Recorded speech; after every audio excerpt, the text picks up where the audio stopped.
Welcome to the Camera Dude Podcast, where we focus our lens on business. We will cover the art of business and everything in between. Join your host, Rob Moorman, a seasoned photographer and RV park owner with over 27 years of experience, as he captures insights from industry experts and fellow entrepreneurs. From mastering customer service to igniting creativity, we explore the common threads that weave through successful businesses. Get ready to click, snap, and discover on the Camera Dude Podcast. Welcome to the Camera Dude Podcast. I'm Rob Moorman, your Camera Dude and host. Join us today as we dive into all things business and life. Hey, let's get started. I'm going to read right from my notes, guys, right off the bat, because it's a long intro for our guest. Today's guest is someone that has a fantastical career in the entertainment industry and later built a phenomenal business in a totally different industry. Without question, he has set himself up to win in life, marriage, business, and has a strong faith life. Our friendship goes all the way back to elementary school, so I'm sure you'll hear stories about me as a kid. So please welcome my friend, Bobby VanSweden. Good morning. Hey, Bob. Glad you're here, man. Yeah, man. Thanks for having me on, bro. This has been something that's been brewing in the back of my mind for a long time to have you here, so I'm glad it's come to fruition. Here.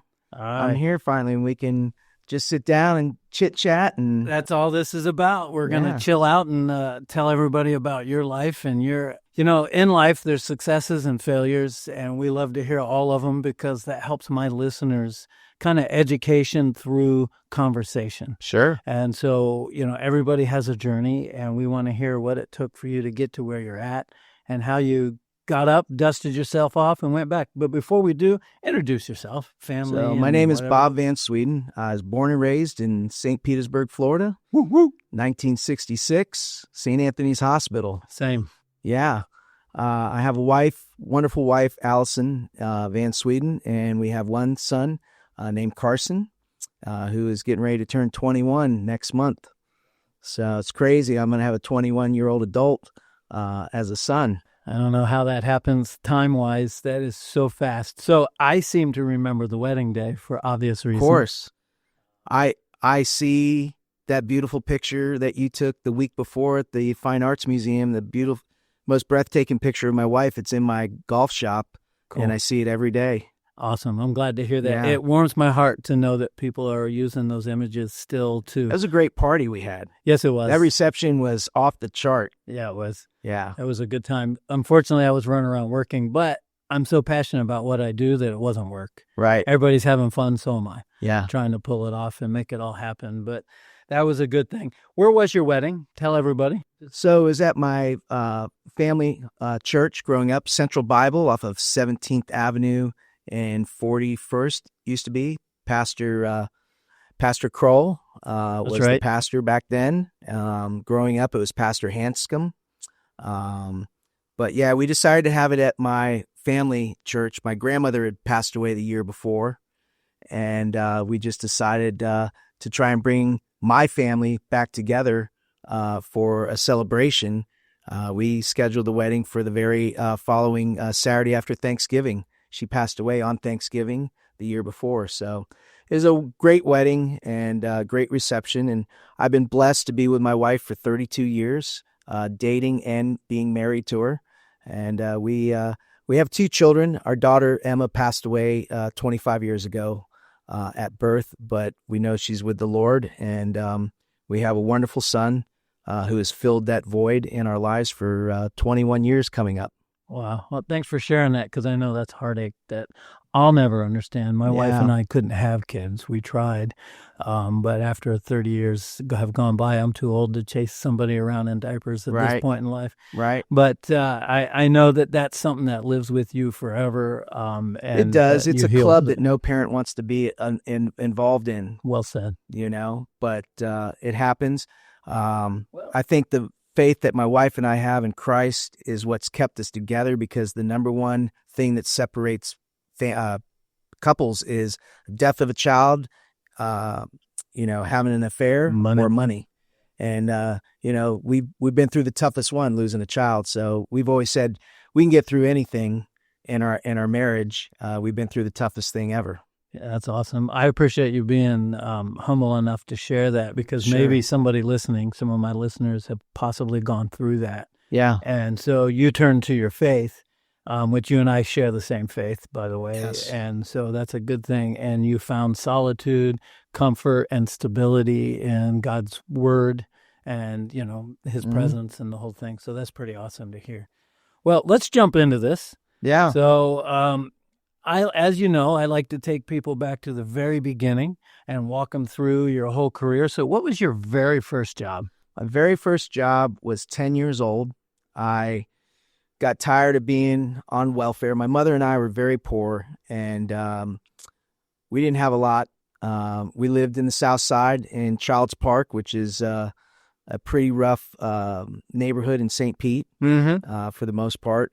And I just wanted not to wear tough skin jeans anymore and Bobo shoes from Tom McCann. I wanted Vans, and I wanted OP surf shorts and Lightning Bolt T-shirts, and only way to get that was to come up with my own money. So I started going door to door with a push mower, not even a self-propelled push mower. And remember those old stick edgers with the wheel with the spikes? Oh, yeah.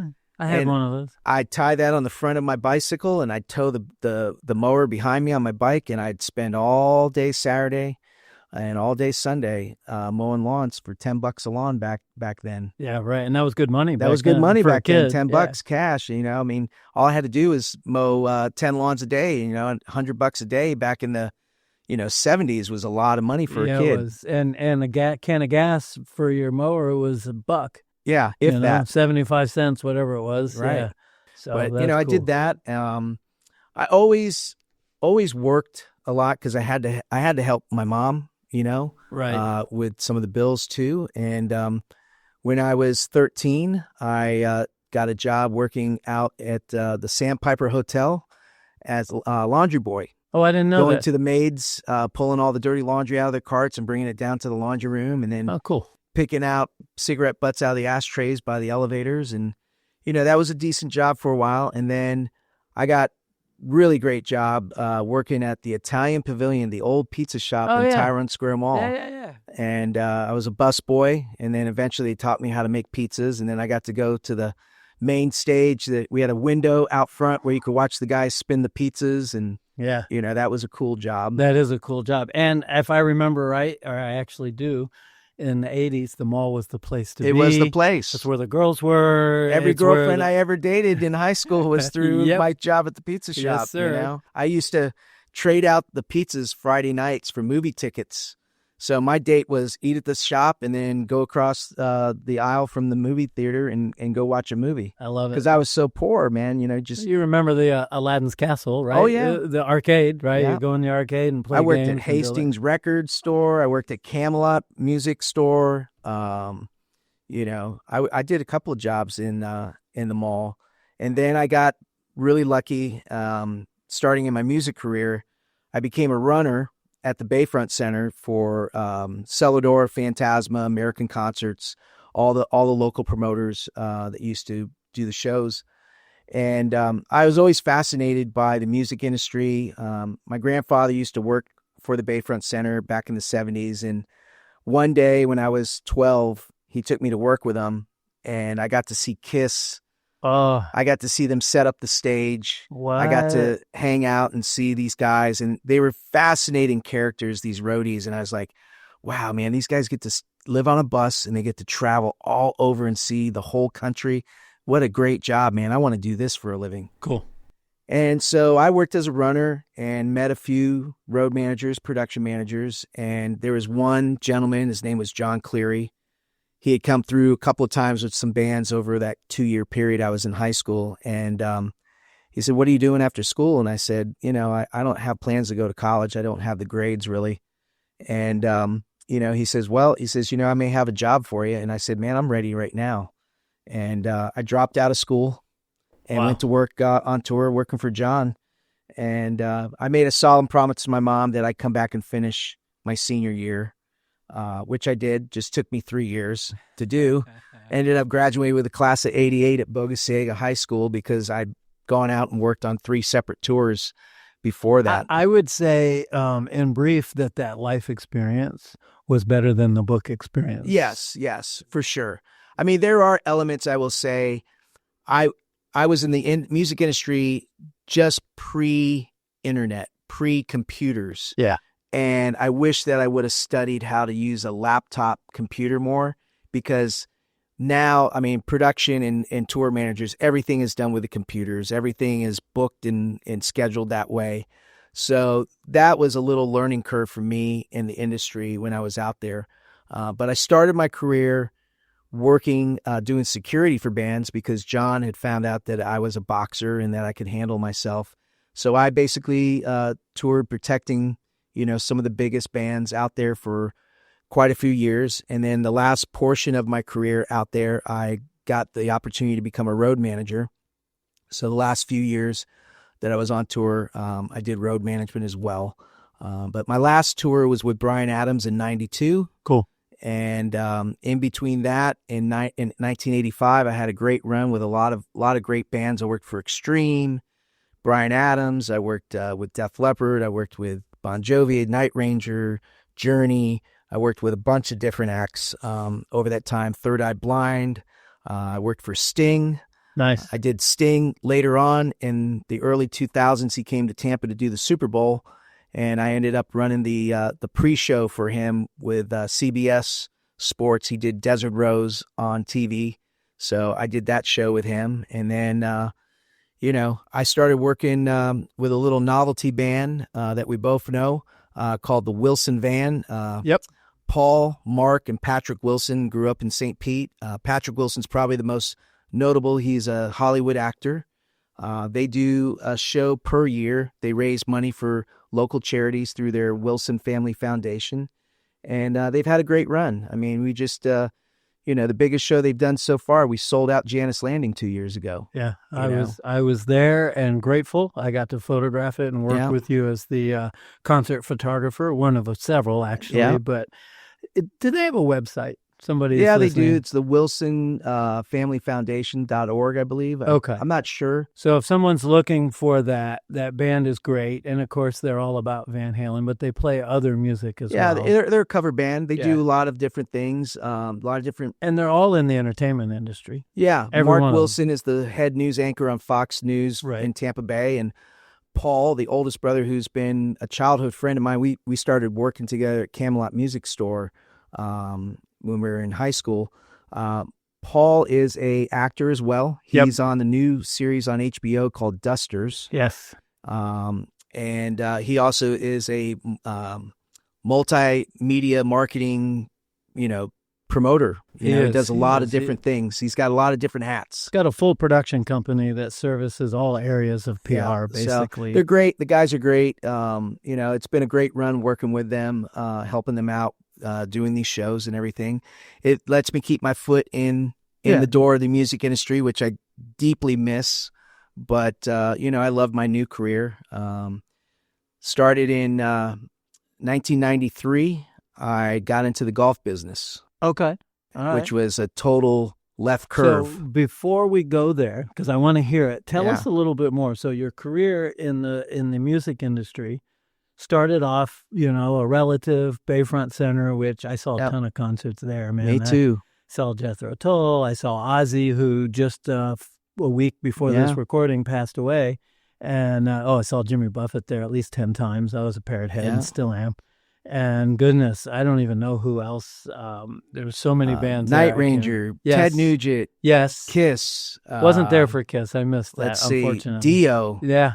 I did Queensryche there. I did Beastie Boys with Two Live Crew as a promoter rep. Don't forget the explicit label on their record. Remember so all that? Many, yeah. So many different great shows at the Bayfront Center. I was fortunate enough when I was little to see Elvis play there. Oh, get out. Yeah, I got to see Liberace. Well, that's cool. I went to his house in Vegas. That was kind of cool. Yeah. And my grandfather friended Gunther Gable, who was the famous tiger trainer with the Ringling Brothers. Yep. So we knew that family personally. Saw the Harlem Globetrotters many times. So you had this phenomenal life as a kid, by the way. Let me back up. Yeah. I was a massive Globetrotters fan.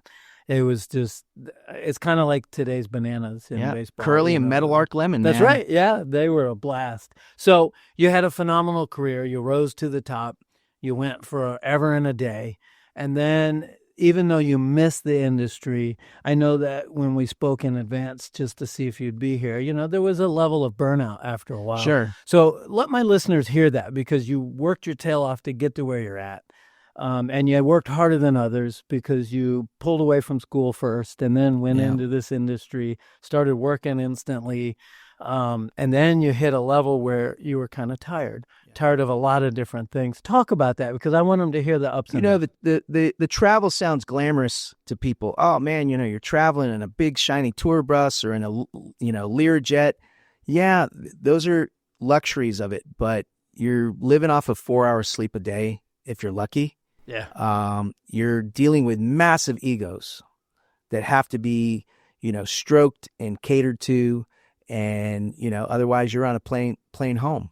Exactly. Won't lie, I've been fired a few times on tour.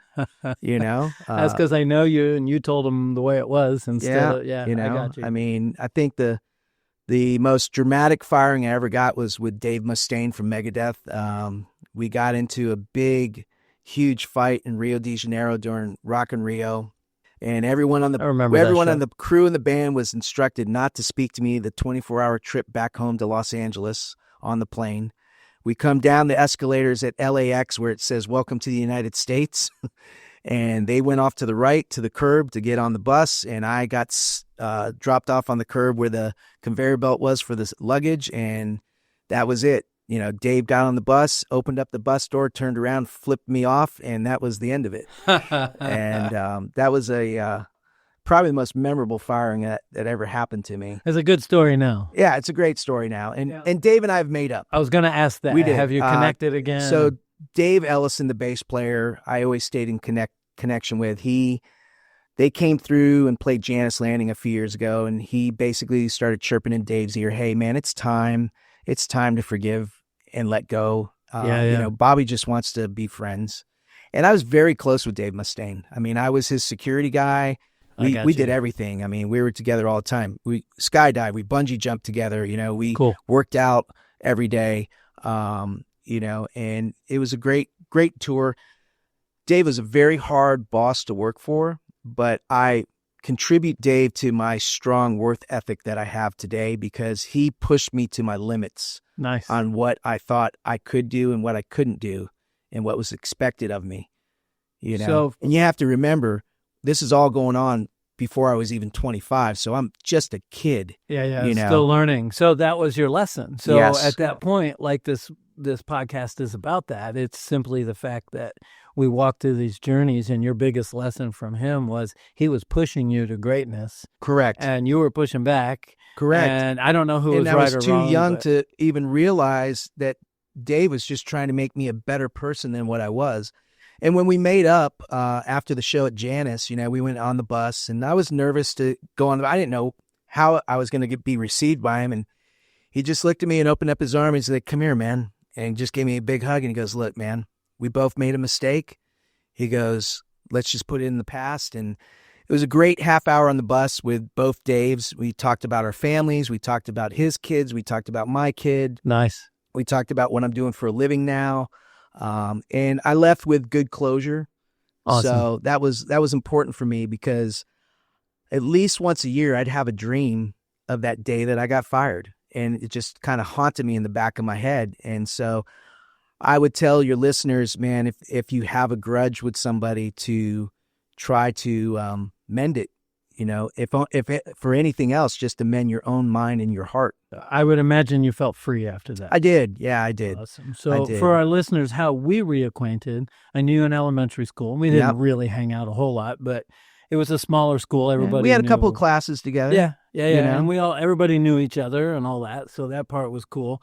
But later in life, I was working in the motion picture industry, which I think my listeners know, unless they've just gone on board with me.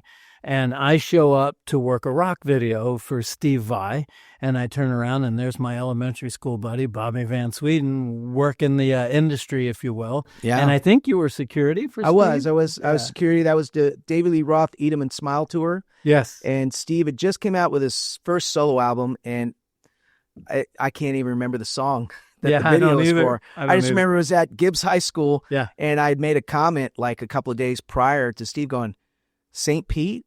I went to high school at Gibbs for 2 years. Wow. And he goes, that's crazy. Yeah, we're going to film at this high school. So I was like, well, I have to go with you. Yeah. So, and then I ended up driving around town all day and into the night. And I keep thinking that you were in the car with me when I was driving them around everywhere. I think that we were towards the end, and it's because I think my car ended up at the hotel, and I drove a truck full of stuff, Right. props or whatever they had in there from Right. the film side of it. And you ended up, I'm like, hey, I know this guy will get a ride, and then Yeah. we were cruising around. Yep. Yeah. So yeah, that was a fun time, and it was great to get reacquainted with you. And then, I think the next time I kind of reached out when I started my business. You took some great photos. Your wedding of was my the shop, next time. and then the wedding too. I don't know which was first, the shop or the wedding. I think it was the shop photos. Was it? Yeah, Okay. because when I first moved in with that shop, we weren't married yet. Okay. So, All right, yeah. all right. So it must not have been. Well, that's cool to hear. So now you did all of that, got out, you were burned out, had enough, you were tired, and you went into a whole nother world that you've already mentioned, but Yeah. it is opposite of Completely. Yeah, completely opposite. Completely. How on earth did you open up a shop oriented around golf? know, where it's you're fitting. it's weird. I did it. I got into golf to fit in with my father-in-law. My father-in-law really didn't have much to say to me when I'd pick my wife up for a date, and he was very good buddies with my brother-in-law, Okay. and they played golf together. So I started sneaking around learning how to play golf on the backside. Nice. And about 9 months after I'd started to learn how to play, I said, I play a little golf. We should all go play sometime. And then we started playing together, and my father-in-law started opening up a little bit more and laughing, having conversations with me because, he adored his daughters and was very protective of them, which Sure. I totally respect. And As he should be. loved my father-in-law. He's passed away many years ago, but he was a really great man and was very passionate about his children and his wife. And, I miss him dearly, but I got into the business because I knew that I had fallen in love for the first time, really. I like to always tell people I was always in lust. I was never in love. Yeah. Understand. With the industry that I was in, it was very easy to get girls in the rock industry. Right.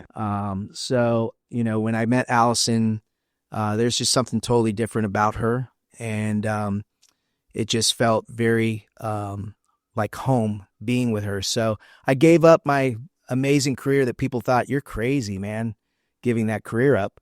And I moved back home from Los Angeles, and I, started dating Allison, and then eventually we ended up getting married, and it's been great. 32 years together, and, she's still my girlfriend. I still treat her like my girlfriend. Awesome. That's why you're still married. Yeah. That's good. You're still dating your wife, which is Yeah. Well, I important. had to really learn how to redate my wife this last year when our son went off to college. I was like, man, I got to really start dating my wife again, or I might have some serious issues here soon.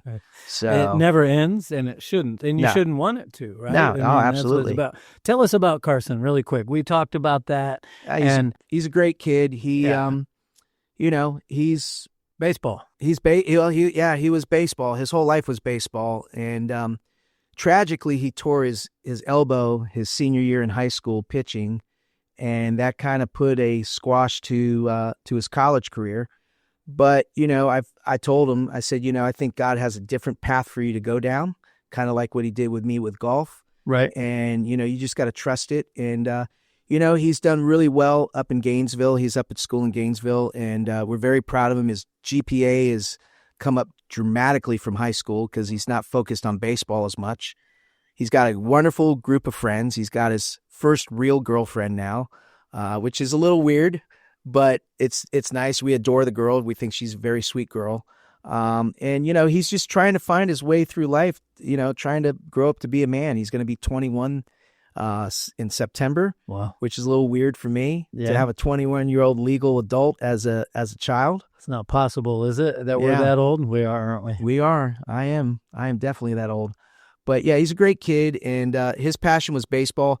He's studying sports management up in Gainesville, and hopefully, if everything goes right, I have a friend with the Tampa Bay Rays that has told him that he would try to get him an internship job working for the Rays because he wants to stay in baseball his whole career. Okay. And I think there's a shot for him to, have a good career in Major League Baseball at some point with this sports management degree. Awesome. That'll be a cool degree for him. I'm glad to hear that because I've watched him grow up over the years. Yeah. And he's a mini you.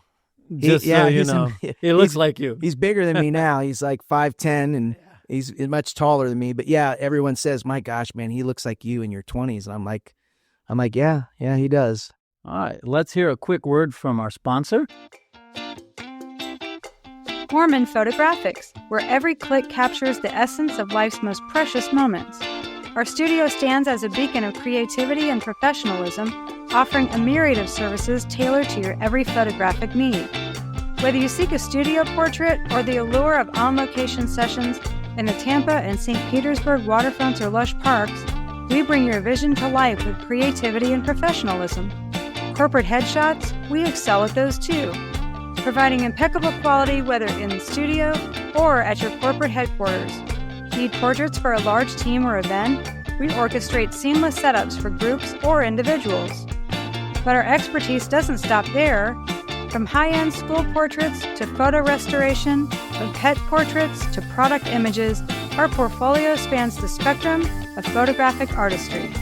Led by professionals with degrees in both photography and fine art, our team is dedicated to exceeding your expectations with every frame.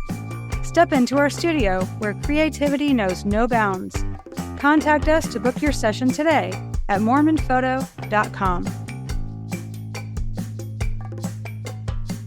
Well, let's do this. I got a question for you. I'm going to read it right out of my little notes here. I'm going to change it slightly, but not by much. What advice do you have for someone trying to start out in the music industry or in any business in general? Well, I think the biggest thing is never take no for an answer. Nice. Where there'll be a lot of doors that are going to shut and people aren't going to want to give you an opportunity, and you just have to continue to try. I hate the saying because my peers that are just getting started maybe can't stand it, but there is an element of pull up your big boy britches, be quiet, that door closed, go get another door. Yeah. Make your No one's own going way. to do anything for No. you except you. You've got to go out there and get it yourself. Yeah. You've got to have, the hustler's, mentality and say, hey, I'm not going to take no for an answer. Nice. I mean, I'll let the door slam on me, 20, 30 times, but eventually one of the doors is going to open up. So there's that old commercial, air it extra dry. Don't ever let them see a sweat. Remember Right. that? Oh, yeah. And so, yeah, you might be sweating and you might go home and cry your eyes out, but then you come back and you go knock on another door. I had so and many another friends door in and high another door. school that were like, dude, you're never going to make it in the music industry, man. What are you kidding me, man? You're from St. Pete, Florida, Right. And I proved everybody wrong. I mean, there's a photo of me standing on the stage at Wembley Stadium Nice. during the Freddie Mercury tribute concert. Nice. You'll have to get that and share it in the comments when this is it's posted. like, how does a kid from St. Pete, Florida get to London, England, standing on the biggest stage in the world for one of the biggest concerts in the world, and it's just through perseverance. So this is about that. Perseverance, success, endurance, repetition, failure, learning from failure, going back to endurance, repetition, and persistence, right? And eventually you get there. I think failure is the greatest gift we can get in business. I could close the podcast now. Keep going. I really do, because you have to fail to go through things to learn, hey, that one stung the wallet. I'm not ever going to do that again. Right. And I've had a few of them sting me pretty hard in the wallet in my career in the golf business. And I've chosen not to go down that road ever again, and it's just, the biggest thing in business too is trying to build an epic reputation. You've got to have a stellar reputation. You got to treat people the way you want to be treated when you go into a shop or a store, and really just focus on that.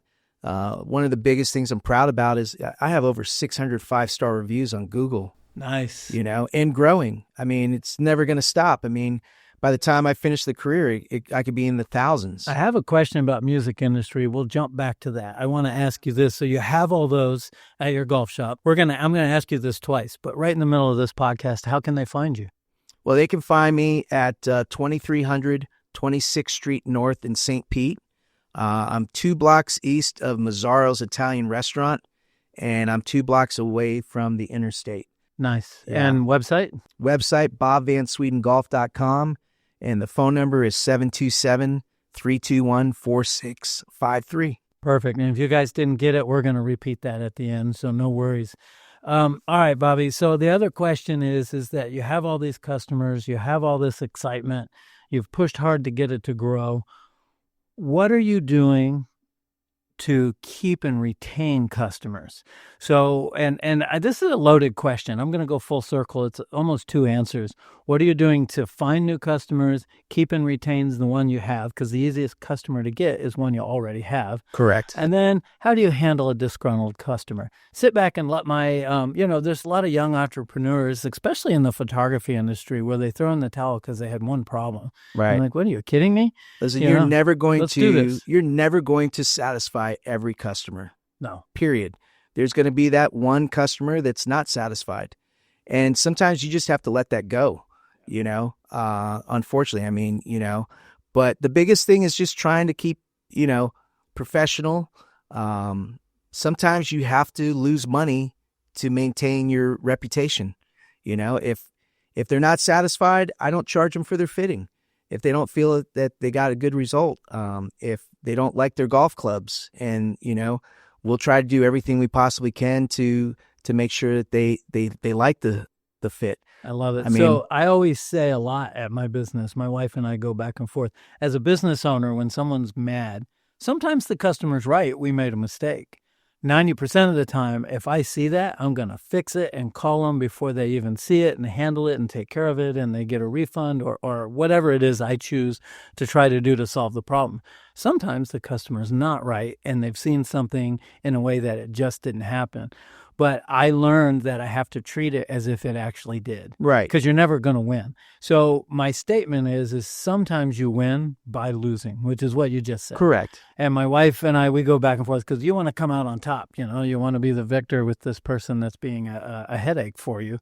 And but the fact of the matter is, back in the day before the internet, one mad person would tell 30 to 40 people, and one happy person only tells about 12. Right. So now with the internet, that's in the numbers of thousands. Right. In either direction. And so I don't want that negative press. So I'll do whatever it takes. And when you do get it, well, listen, it is what it is. I have 2 1-star reviews on Google. Wow. Everything else is 5-star, but I refuse to do what I thought was an unethical thing as far as working on golf clubs, and just wasn't willing to spoil my reputation. And not that I did anything wrong to them, I just refused to do the work that they wanted done.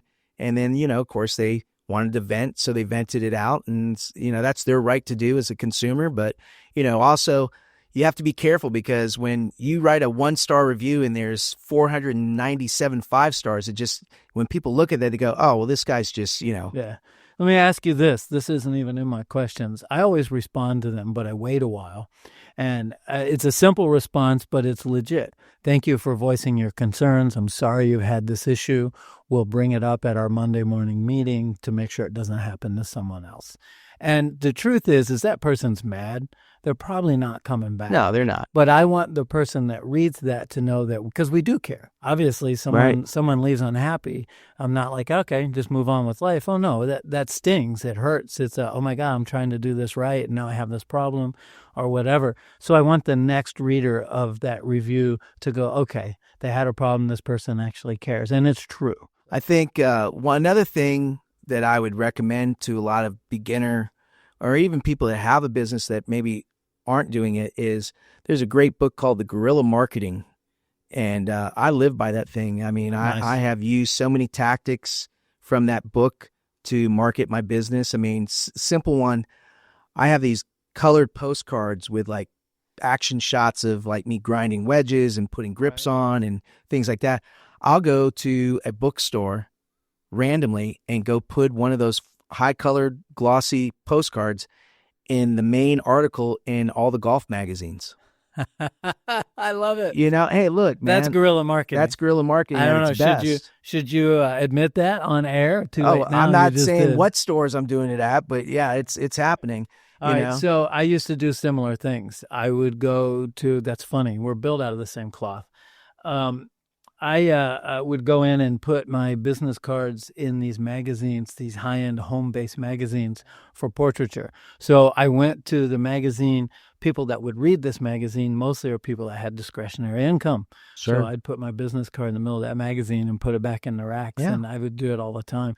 Go to Barnes & Noble and fill up the magazines. You had to get started somehow. You do. I mean, and I used to, busy Friday night, I'd put a backpack on, I'd dress in my golf attire, and I would walk Beach Boulevard, downtown St. Pete. And as soon as I saw a guy with a logoed golf shirt on or a golf hat on, I'd be like, here you go, man. Here you go. Here's a card. So that pushes back to the same drive, energy, tenacity, and consistency that you had in the movie industry. You saw an opportunity, you fell in love with it, you positioned yourself properly to be where you needed to be. And then secondly, the biggest thing is now you're on the street handing out flyers, right? I mean, to get people to come in. I did the same thing. I wore my Moorman photographic shirt with the logo on it 24/7. I could be off and in line back when you had to stand in line to get movie tickets.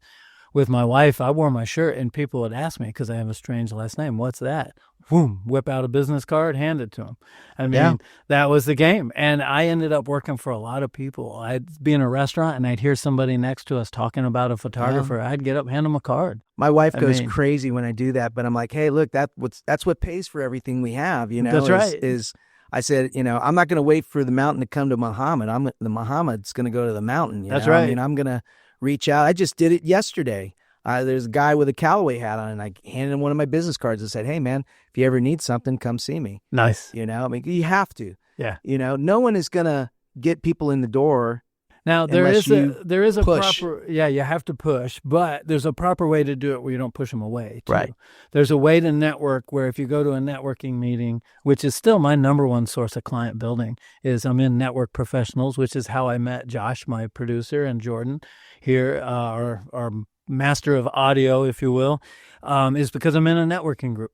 But that's where about 85% of my work comes from. And then any paid ads just backs that up. Sure. So I'm involved in the community, which I'm going to open the door for that because you're successful. They've heard how hard you've had to work to get to where you're at. Moorman Photographics gives back to 4 charities.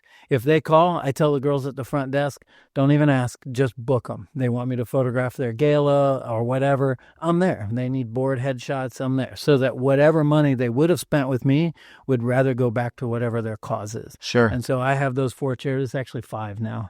And what are you doing like that? I work with the First Tee of St. Pete. They're a nonprofit organization that helps majority inner city kids that probably would have never known about the game of golf, teaching them about the game of golf.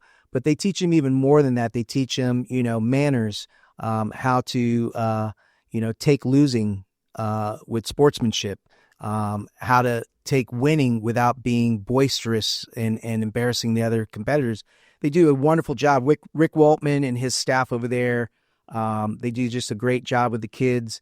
And I'm more than happy to help out. A lot of times I'll have people donate used golf clubs, and we'll pick a kid out who's deserving, and I'll custom fit them, build the clubs to their exact specs, and then give the kid, a set of golf clubs that they probably would have never been able to afford. Yeah. That's a nice, high quality, name brand set of clubs. So when you say deserving, you mean they fit the bill for the need. They fit the bill for the need. Right. Yeah. So I'm at their website right now. I just brought it up just for kicks.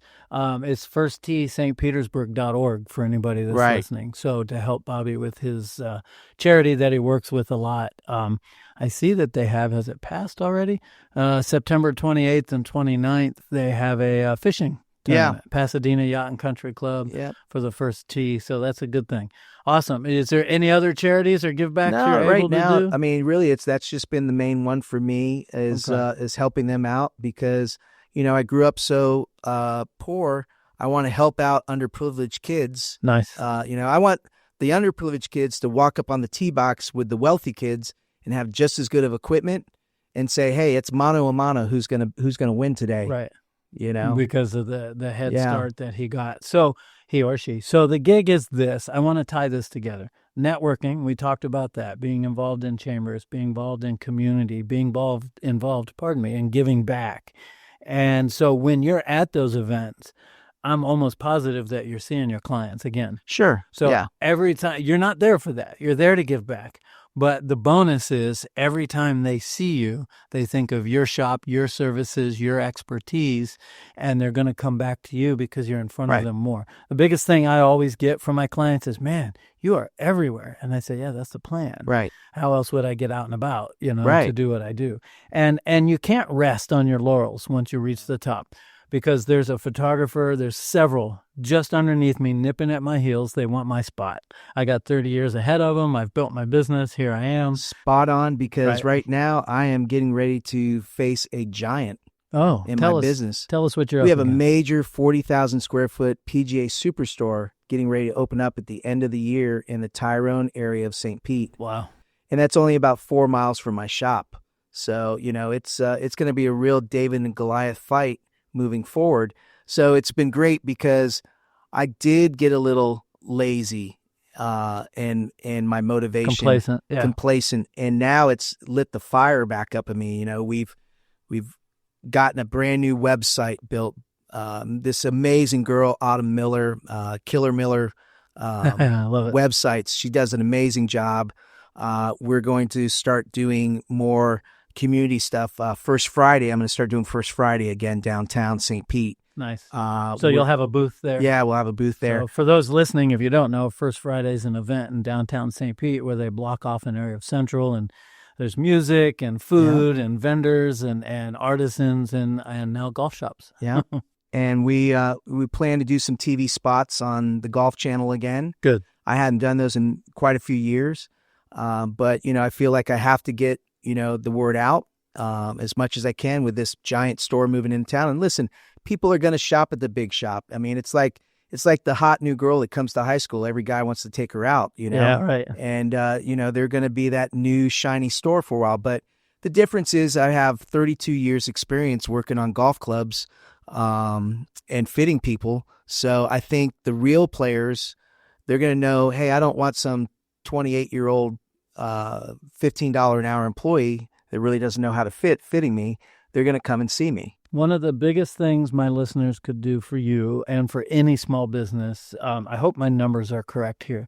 As you know, I'm a member of this organization called LS1, which stands for Local Shops One. And it's a group of small business owners, which you should be a part of. And we band our arms together and market and advertise and get the same coverage as a big box store would get as a collective whole. And they put on the Shopapalooza event every year in Christmas, which you should have a booth there. There's 250,000-ish people that come through in 2 days. It's slam pack. We're lucky to be the official photographer. But Esther, the creator of this group, forgive me if my percentages aren't right, but I think it's this. If you shop at a national store, a big box store of any kind, 30% of the revenue you spend stays in St. Pete.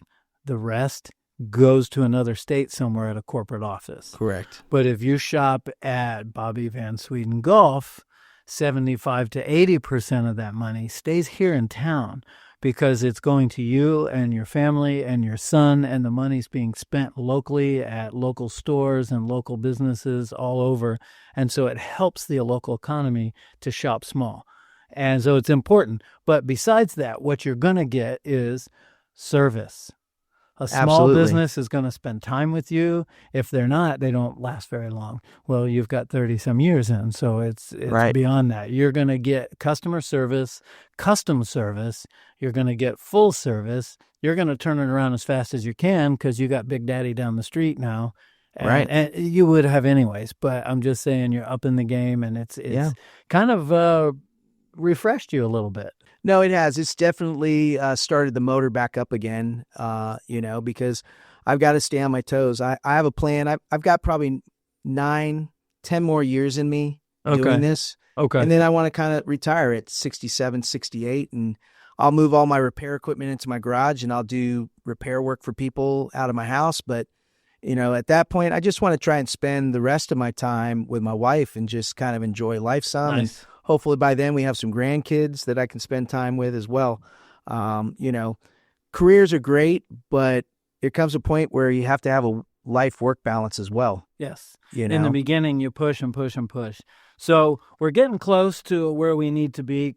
In a brief, is there any new technology, whether it's to help fit people or work on clubs? yeah, What are you using? So we use launch monitors Okay. for reading and analyzing people's data as they're hitting balls to help us to put them in the correct shaft, the correct loft, the correct lie angle. We have one of the only putter launch monitor systems in the entire area. So I do putter fittings. We fit people for putters. Putter's probably the one club that no one really ever gets fit for, but it's the one club that can make it or break it. It can lower your score by Yeah. having a properly fitted putter far more than buying a new driver. So we do putter fittings as well as driver, fairway woods, irons, hybrids, all of that. And then I do all major and minor club repair work, reshafting, loft to lie adjustments, regripping clubs, things like that. So Do you also sell new? I do. Yeah, we sell for Callaway, Mizuno, TaylorMade, Titleist, Wilson, Ping, Cobra, Golf, Man, you carry a lot. and Strixon. So And nine accessories, brands. gloves, No hats? accessories. No? Okay. Yeah, I kind of got away from accessories. People weren't really buying gloves and balls and tees. Okay. That's something that you pick up when you're at the golf course. So That makes we sense. did away with that. Okay. And we just focus on club repair and club fitting in the store. And, the years also, I hadn't mentioned yet, but I've been privileged enough over the last 15 years to be able to work out on the PGA Tour as well. Many years with TaylorMade when they were owned by Adidas. And now my dear friend Scotty Garrison, he has his own truck on the PGA Tour. So I'll go out at least once, twice a year Cool. and go help Scotty out in his truck, which gives me a lot of credibility because people will see me at the Valspar on the driving range working with the players. And then that kind of evolves into people gossiping and going, man, I saw him, out on the driving range working with this player and that player. And, oh, man, John Daly was at his shop the other day. I walked in the store and there was John Daly in his store. Nice. Brittany Lincecum was in his store. So it's natural PR is what it is. It is. It just happens. And it's a from great being there. PR. That PR of being out on the tour really has elevated my popularity. Nice. And separated me from a lot of my competitors because I have tour experience working with the best players in the world. And back to the personal, a big box store might have a banner hanging on the fence or at the last hole or whatever. Right. But you're physically actually there getting involved. Right. And I love that. For sake of time, I'm going to open up a door here. I want to back up slightly, and then we're Yeah. going to go into kind of closing. We'll have plenty of time in closing, too. I'm going to read it. If you could go back and talk to the young Bobby VanSweden in the music industry, what would you tell him now? I would tell him to keep his head down, stay positive, and really jump into technology, learning how to run a laptop, learning how to do things, booking flights, booking hotels. I mean, we did everything with a fax machine back then. Yeah, right. That's all we had back in the day. And I just think, staying positive and not letting, some of the dark side of the music industry get to you. Cool.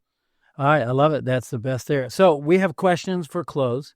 And there's always more to talk about. And I think with all that's going on in your career that we should probably do this again at some point. So we'll wrap back around. I'd love to. Maybe do 3 microphones and bring in somebody where we can talk about all kinds of stuff. So we have so much in common.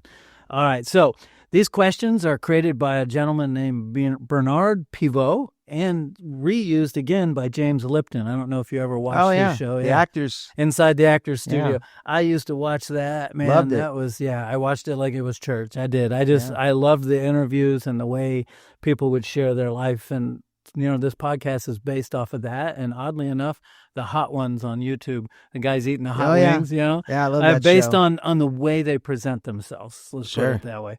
All right, so let's jump into this. They're kind of rapid fire, but if you want to elaborate, please do. There's nothing wrong with that. What is your favorite word? Well, let's see. It's not really a word. It's a phrase. It is what it is. Nice. All right, that makes sense because sometimes it just is what it is, and you Yeah. got to deal with it. I love that. All right, well, what's your least favorite word? Oh, no. Good. I hear that a lot, which is mostly from people that are successful because they push through anyways and do what they're supposed to. I love that about you. All right. What turns you on in life? Just having a great family and just being successful in my business so that I can have the money to provide and do things with my family. Very cool. And you have done just that and are still doing it and still growing. All right. What turns you off in life? Just negative people. Negative Nelly. Karen. Yeah, Karens. Karen. Karens and Kens. I love it. All right. So what sound or noise do you love? Well, I love the sound of my wife's voice. Nice. It's comforting. It's home to me. Yeah. I could say that too. As we get older, those are the things that are important. You don't think about it when you're in your 20s and 30s and 40s. No. But as I get closer to my being 60, it's the little things. It's, So what sound or noise is there that you dislike?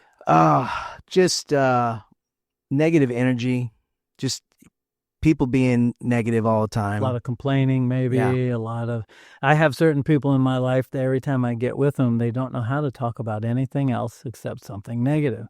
And, I deal with it for a while. I don't get up in their face about it. I just keep quiet and make sure there's some distance. Right. And I bump into them, I'll give them their time, and then I'm out of there because I don't want that to rub off. Right. Because it can. Unfortunately, it can get toxic. All right. So what profession other than the two that you've been in would you like to have attempted? It's surprising. I wanted to be a cop. Fascinating. I wanted to be, but I wanted to be a federal agent. Okay. I wanted to be like a U.S. Marshal or ATF or Secret Service. Yeah. The Marshals are awesome. Moorman Photographics has the blessed opportunity to photograph naturalization ceremonies for the United States Court, and it happens to be the Tampa office. And those Marshals, I've gotten to know them, and because I'm there 2 or 3 times a month, certain times of the year, and they're the best. Yeah. They have a big job.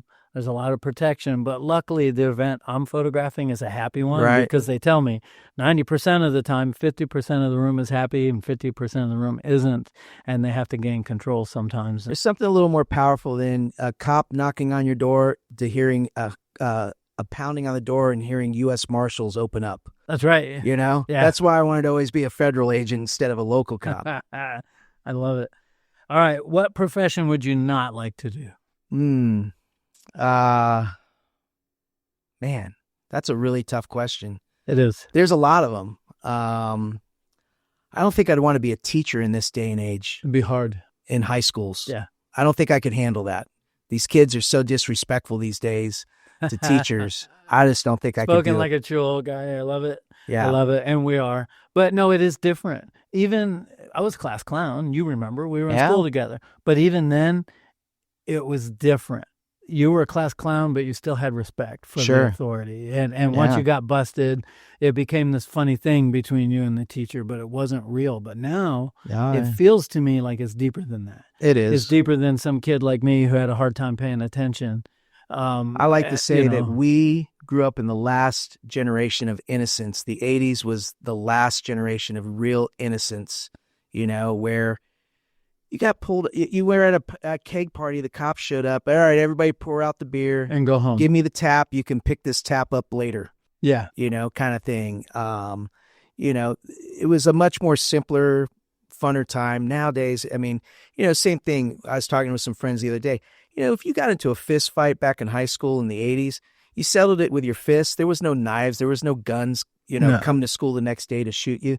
Nowadays, I've had to tell my son his whole life to walk away. It's not worth, it's not worth fighting someone because the next day they're just going to come back with something else to, finish the job off. And it's not fair. No, it's not. And you don't know, and someone else in the family could, nowadays anger is a lot deeper than it's ever been. It is. Hey, let's end on a happy note though, and make things a little bit positive. So you've got your business, you're out of the music industry, your business is running hard, you're doing different things. I'm going to throw you one that's not on here. what's next for you in positive, other than retirement, but with your business itself? Tell me something that you're wanting to do next that you haven't implemented yet, and maybe this will inspire you to do it. Well, I mean, what we're doing here right now, I'm really considering starting to do a podcast for my business. Love it. Probably, next year, 2026, maybe start out with just 12 episodes once a month and that's me. Have some interesting guests on. And, there's so many people in the golf industry that I know, from touring players to, manufacturer people, that I think that I can have some interesting guests on the show. I think the other thing for my business moving forward is just trying to get out in the community more and, trying to be at more golfing events and getting the word out about my services to people. Well, after the show's over, we'll connect and see if you want to come out. Even if you just come once, we'd like to have you join, but once is better than none. See what it's about. Come out to NPI, Network Professionals, Inc. Yeah. We meet at the Wednesday Yacht Club chapter, and but there's eight other chapters. So if that chapter's time and day doesn't work for you, you pick another one. But having said that, also, I want to do a plug. You said you wanted a podcast. I'm talking directly to you, but also my guests. This podcast is produced by Naaman Creative, my good friend Josh, and audio engineered by Jordan Rosenberg. He's a rock and roll star over there. He's waving at me as we speak. So if you decide to do it, this is a good place for anybody listening or for you. They don't pay me for that. Right. They are doing a great job for me, and without them, I couldn't do this podcast at all. So to me, it's important to have somebody help you with it. I can do it. I used to be an audio engineer at a church. I did it for years. I love audio, but just because you can doesn't mean you should. It's a schedule issue. So that's big. Well, guys, let me close here. And I just wanted to say to everybody listening, first of all, Bob, thanks for being here. Thanks for having me out, man. This was great. You did it. You crushed it, by the way. All right, gang, thank you for hanging out with us on the Camera Dude podcast. Remember, always reach out to those that have paved the way ahead of you for success. They are a great resource. Until next one, stay safe, be peaceful, and always look up for your directions in life. Catch you on the next Camera Dude podcast. Thanks for tuning in to the Camera Dude podcast. Don't forget to visit us at cameradudepodcast.com for more episodes and exclusive content. Connect with Rob Moorman on moormanphoto.com to explore his professional photography.